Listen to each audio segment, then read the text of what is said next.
I guess like I have played some CRPGs. I just didn't know that's what they were. Mhm. I was told Mass Effect was one. Mhm. Yeah. And then speaking on the Gold Block series, I was looking. I actually played one of those games on the Super Nintendo. I played Mhm. Eye of the Beholder, I believe. Oh yes, nice one. Very good. Yeah, it is a different format because that's Yeah. real time, but it's fantastic game. Yes. Yeah, I really didn't know what I was doing though, and it wasn't my game, and the person who owned it didn't know much about it either. So we kind of just muddle along. Yeah, I don't think I ever beat it, but the game I played was I was gonna play the one you said, Joel, and then Sir Dan came in and was like, "You should play the first one first." So I played Shadowrun Returns. Oh yeah, nice. And it was maybe my first time playing a game like this. I immediately start the game and it's like, oh, like, create your character. So I'll choose between these 5 races, and you can pick between humans, elves, dwarves, orcs, and trolls. I went human because that's what I am. I think. And then the classes, they had street samurai, mages, deckers, shamans, riggers. I have to make sure I say that right. And physical and so we don't just have the FBI looking over our shoulders, but we have the ACLU too. Anyway, continue. And, please. Ginger, come on. So I went. Well, typical liberal Californian, huh? Oh yeah. All right, Shadowrun Returns. Okay. I went mage as my first class, and you get karma points to use on your different stats. They call the basically skill points. I really wasn't sure because I've never played a game where you have to dole these out. I'm used to the JRPG where it just automatically just levels up your stuff for you. So I was like, I don't know what I'm doing. I guess I want some more of this, some more of that. So it's your first time experiencing builds. Got it. Okay. Okay. And so playing through the game, I did notice some spots where it was like, oh, if you had this much of this, you could have done this, and I can't click it grayed out. So I was like, oh, I wish I knew that to begin with. But the game, it's pretty linear. There's not much exploration. There is some stuff you can go and look around at.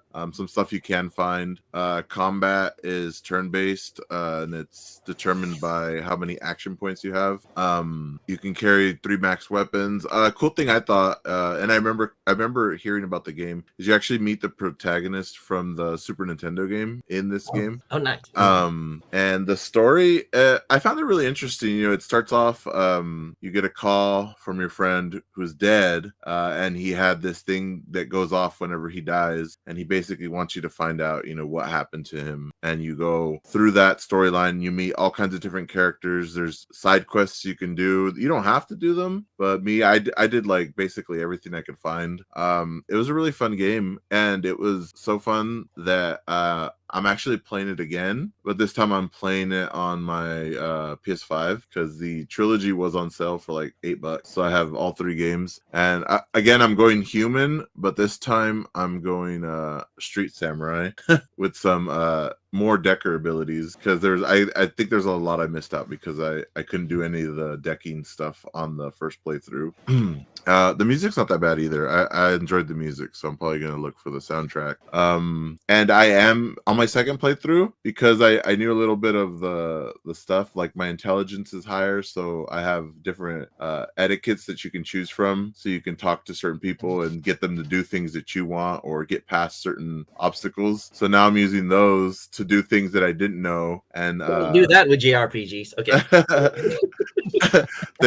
there's situations where I thought that was the only outcome, and that it was a completely different outcome this time around. I'm like, whoa, I didn't know that. I thought it was just set, that's what we're doing. So it's been very interesting to play it again, knowing a little bit about the mechanics and seeing that I can actually change a few things here and there. So I think I'm gonna play through it, and then I'm gonna jump into the next game game, and then the next one after that. See, very different experiences for every playthrough. The fact is, the way that you build your character will give you a completely different experience for the next run. If you build a character that is, a brute force kind of guy, for every solution, it's for every problem, your solution is, strength. Whereas if you build it differently, like dexterity or intelligence or something, you go down different paths. You have different actions available to you, and it's quite exhilarating. It's not just grinding every single level. You are experiencing different outcomes to even the same scenario. So yeah, how did you like that aspect, Jose? It was really fun. Like I said, I wasn't expecting much going into the game. Like I was like, I'll just play it. I even looked at on how long to beat to see how long it would take. Just because I was wondering, like, can I beat this in the time by the time we were going to do the episode, which was like 2 weeks ago originally. But I had beaten it like maybe the day before, and then we ended up not doing the episode, and then I was like, I saw the sale and I was like, I'm gonna play it again. There you go.